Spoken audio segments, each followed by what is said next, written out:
حیات الصحابہ میں یہ حوالہ موجود ہے، اللہ پاک نے ایک فرشتہ بنایا، ایک فرشتہ بنایا، مولانا یوسف رحمۃ اللہ علیہ نے حیات الصحابہ لکھی ہے، اس میں ایک حوالہ موجود ہے، اور میرے پاس وہ حوالہ ہے جلد سوم میں۔ اللہ نے ایک فرشتہ بنایا، اس کا نام ہے ریبائیل، کہیں سارے ریبائیل، ریبائیل۔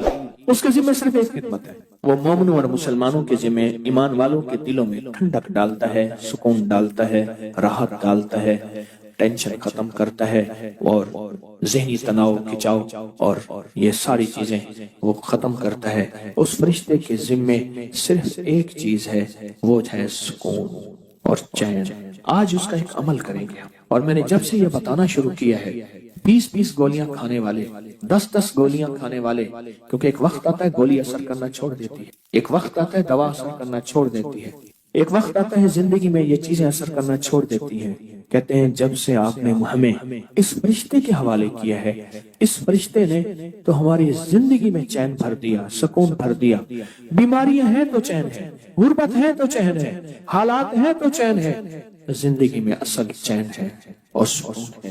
بے چین زندگی گزار کے اس دنیا سے چلے گئے تو وہ کیا زندگی ہے؟ مومن ہو اور بے چین ہو ممکن نہیں، مومن ہو اور ٹینشن ہو ممکن نہیں، اللہ کا اور اس کے حبیب کا غلام ہو اور اس کو بے چینی ہو اور ٹینشن ہو ممکن نہیں۔ معلوم ہوا کہ ہم نے چین کو تلاش نہیں کیا، ہاں معلوم ہوا ہم نے سکون کو تلاش نہیں کیا، معلوم ہوا چین کو تلاش نہیں کیا، سکون کو تلاش نہیں کیا، معلوم یہ ہوا۔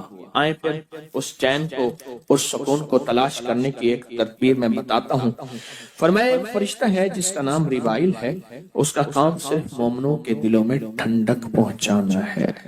دل پریشان، حالات پریشان، سب کچھ، قبروں میں ٹھنڈک ہے، گاڑیوں میں ٹھنڈک ہے، اندر ٹھنڈک نہیں ہے۔ مجھے ایک صاحب کہنے لگے میرے پاس یہ BMW گاڑی ہے، میرا جی چاہتا ہے کسی درخت میں مار دوں اور میں مر جاؤں۔ کئی دفعہ کوشش کی ہے، پھر بچے یاد آ جاتے ہیں۔ اس زندگی سے نکلنے کے لیے آج آپ کو ایک موتی دے رہا ہوں، اور وہ موتی کیا ہے؟ ریبائیل۔ اللہم بحرمت ریبائیل، اللہم بحرمت۔ اللہ نے اس فرشتے کو اتنی طاقت، اتنی قوت دی ہے، اللہ نے اس کا وجود، ایک ہی فرشتہ ساری کائنات کو سکون دینے کے لیے کافی ہے، ایک ہی فرشتہ، ایک ہی فرشتہ۔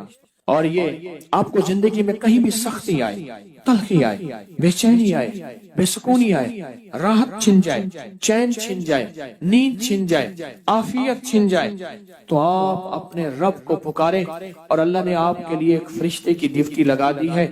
آپ اس کو پکاریں، اور اس کو پکار کے آپ اس کو پکاریں، اور اس کو پکار کے اور عمل کریں۔ اور وہ عمل کیا ہے؟ وہ عمل ہم بالکل اجتماعی عمل کراتے ہیں۔ پہلے اپنے آپ کو پرسکون چھوڑیں، پھر آنکھیں بند کر دیں، سر جھکا دیں، توجہ سے آنکھیں بند کر دیں، سر جھکا دیں، اللہ کے عشق اور محبت میں ڈوبیں، گہرا سانس لیں اور سانس کو روکیں، اور اس گہری سانس میں پڑھیں اللہم بحرمت ریبائیل، اللہم بحرمت۔ اب میں نے سانس بھی روکا ہوا ہے اور پڑھ بھی رہا ہوں اللہم بحرمت ریبائیل، اللہم بحرمت ریبائیل۔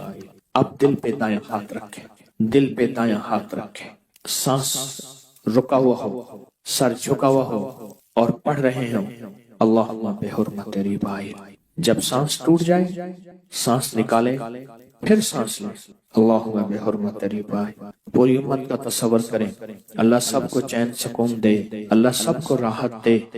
اپنے پیاروں کا تصور کریں، قبر والوں کا تصور کریں، ان کو بھی سانس، چین، سکون، اور ان کو بھی ٹھنڈک ملے۔ اب دل کی کیفیتوں میں، اندر کے درد میں سانس روک کے اور نکال کے جتنا دیر روک سکیں اور عمل کریں، پڑھیں اللہم بحرمت ریبائیل، دل ہی دل میں پڑھیں، محسوس کریں کس دنیا میں کھو گئے تھے۔ اس فرشتے کی ڈیوٹی ہی اسی کام پہ ہے۔ دیکھیں اسرافیل کی ڈیوٹی کس کام پہ، اسرائیل کی ذمہ داریاں کس کام پہ۔ اسرائیل کی ذمہ داری ہے تو نے روحیں نکالنی ہے، اسرافیل کی ذمہ داری ہے، میکائیل کی ذمہ داری ہے، جبرائیل کی ذمہ داری ہے، ہر فرشتے کی ذمہ داری ہے۔ اس فرشتے کی ذمہ داری ہی حدیث کے مطابق یہی ہے کہ وہ فرشتہ کیا کرے؟ لوگوں کے دلوں میں ٹھنڈک ڈالے، اندر کا درد، اندر کی جلن، اندر کا غم، اندر کی پریشانی ختم کرے۔ اور انشاءاللہ تعالی آپ کو آج کے بعد بھی اس کی اجازت ہے، کہیں بھی کوئی بے چینی پریشانی ہو، ڈوب جائیں، دل پہ ہاتھ رکھ کے چند لمحوں کے لیے پڑھ لیں اللہم بحرمت جبرائیل۔ اللہ کے ولیوں نے اپنی کتابوں میں ایک بات لکھی ہے، ہم نے جب بھی اس دعا کو پڑھا اللہ پاک جل شانہ نے اسے فوری عطا فرمایا۔ اللہ نے آج تک اس دعا کے مانگے کا رد نہیں فرمایا۔ ایک واقعہ ہے حضرت علی کرم اللہ وجہہ کا۔ حضرت علی ایک سفر میں، تجارت کے سفر میں تشریف لے گئے، سفر تجارت میں آپ تشریف لے گئے۔ جب وہاں آپ تشریف لے گئے تو دیکھا ایک شخص ہے، جھونپڑی، اس میں سے کرہانے کی آواز آ رہی ہے۔ آپ اندر تشریف لے گئے تو صاحب خانہ نے اندر سے آواز دی، جو بھی صاحب آ رہے ہیں اجازت سے آئیں۔ سمجھ گئے اندر مستورات ہیں۔ وہ صاحب باہر تشریف لے آئے تو پوچھا کیا ہوا، کرہانے کی آواز کیا ہے؟ کہا میری بیٹی ہے، جنگل میں لکڑیاں لینے گئی، اس کے اوپر ایک درخت گر گیا کاٹتے کاٹتے، اور اس کی وجہ سے اس کی کمر ٹوٹ گئی ہے، اب یہ بستر پہ پڑی ہے، اب یہ بیچاری تکلیفوں اور دکھوں میں۔ آپ نے فرمایا کوئی مسئلہ نہیں، میں ایک عمل کرتا ہوں، تو ایسا کر صرف اس کا کپڑا لے آ۔ آپ نے اس کے کپڑے کو سامنے رکھا، اس کو کہا اس کو پکڑ، اور اس کی طرف یوں انگلی کی، اور یہ دعا جو اب ہم پڑھنے لگے ہیں، بس یہ دعا پڑھی، اور صرف چند بار ہی پڑھتی اندر آوازیں خاموش ہو گئیں، چپ ہو گئے۔ آپ نے فرمایا پوچھو جا کے۔ آپ وہ بندہ اندر گیا تو واپس آیا، کہا بیٹی کو نیند آ گئی ہے، آج کئی ہفتے ہو گئے ہیں سو نہیں سکی، در سے کرہا رہی تھی، اس کو نیند آ گئی ہے۔ آپ فرمانے لگے میں سفر میں جا رہا ہوں، جب واپس آؤں گا نا پھر پوچھوں گا، اگر کوئی تکلیف ہوئی تو پھر دم کروں گا، پھر دعا کروں گا، اور انشاءاللہ ٹھیک ہو جائے گی۔ آپ چلے گئے، آگے تشریف لے گئے تو آپ کے ہم سفر تھے، ان کی سواریاں تھیں، ان میں سے ایک گھوڑا تھا جس گھوڑے کو ٹھوکر لگی، چوٹ لگی، اس کے اگلے پاؤں کی ہڈی گھٹنا باہر نکل گیا، وہ ایک طرف ہو کے بیٹھ گیا، اس کا گھوڑا چل نہیں سکتا تھا۔ اس نے آ کے حضرت علی کرم اللہ درخواست کی کہ آقا اس کے لیے کچھ فرما دیں۔ فرمایا میں اس کے لیے دعا کرتا ہوں، یہ ٹھیک ہو جائے گا، اور آپ نے دعا پڑھنا شروع کر دی، اور فرمایا یہ اس کے ہاتھ پہ، اس کی ٹانگ پہ آپ نے ہاتھ پھیر دیا، جو معذور تھی ٹوٹی ہوئی نکلیا ہوا گھٹنا تھا، فرمایا ٹھیک ہو گیا۔ اور قافلے والوں نے دیکھا وہ گھوڑا سب سے آگے تھا، سب سے سبک رفتار تھا، اور سب سے لاجواب تھا۔ آگے ایک جگہ تشریف لے گئے تو قافلے کو پیاس لگی، پانی کی ضرورت تھی، کنواں دیکھا تو کنواں خشک تھا۔ آپ نے فرمایا کوئی بات نہیں، یہ دعا پڑھی، اور دعا کو پڑھ کے اپنا لعاب کنویں میں ڈال دیا۔ فرمایا کنویں میں پانی کا ایک جوش اٹھا، اور پانی اٹھا اور منڈیر سے باہر نکلا، لوگ پینے لگے تو آپ نے روک دیا، فرمایا مت پیو، کنویں کا جو کھڑا کالا پانی ہے وہ نکل جائے، اور پھر شفاف پانی جب نکلا فرمایا یہ پانی پیو، مشکیزیں بھرو، سواریوں کو پلاؤ۔ قافلہ چلتا رہا، آگے تشریف لے گئے، آگے دیکھا تو کھانا ختم ہو گیا، اتنا کھانا تھا کہ اب کھا لیں، آئندہ کیسے کھائیں گے؟ تو آپ نے فرمایا جو کھانا ہے لے آؤ۔ آپ نے کھانے کو رکھا، اوپر کپڑا ڈال دیا، اور یہ دعا پڑھنی شروع کر دی جو ابھی ہم بیٹھ کے پڑھیں گے، خوش قسمت ہیں۔ اور کپڑا ڈال کے فرمایا دعا فرمائی، یہ عمل فرمایا، یہ دعا پڑھی، اور اس کے بعد فرمایا دیکھو کھا لیا، اور فرمایا ہمارا 17 دن کا سفر تھا، اس 17 دن میں ہم نے کھایا، لوگوں کو کھلایا، جہاں لوگ آتے تھے ان کو بٹھاتے تھے، دسترخوان ہمارا تھا چند افراد کا، پھر سینکڑوں لوگوں نے کھایا۔ 17 دن کے سفر میں تھوڑی سی کمی بھی نہ ہوئی، جب گھر لوٹے تو وہی کا وہی ہمارا خزانہ، کھانا، وہی سارا توشہ موجود تھا۔ آگے تشریف لے گئے تو ایک تجارت میں ایک دیکھا تو ایک بندہ ہے ٹھیکریوں پہ ٹھیکریاں مار رہا ہے، آپ اس کی طرف تشریف لے گئے، آپ نے اس کو جا کے دیکھا، لگتا ہے کہ تو پرانا جواری ہے۔ اس نے کہا جوا کھیلتا تھا، سب کچھ ہار بیٹھا ہوں، ہر چیز زندگی ختم ہو گئی ہے۔ آپ نے فرمایا اچھا ایسا کر توبہ کی نیت کر لے، اللہ سے توبہ کر لے، اور پھر میں تیرے لیے دعا بھی کرتا ہوں، عمل بھی کرتا ہوں، تو ایسا کر پتھر پہ پتھر مار، تیرا ہر پتھر سونے کا بنتا جائے گا۔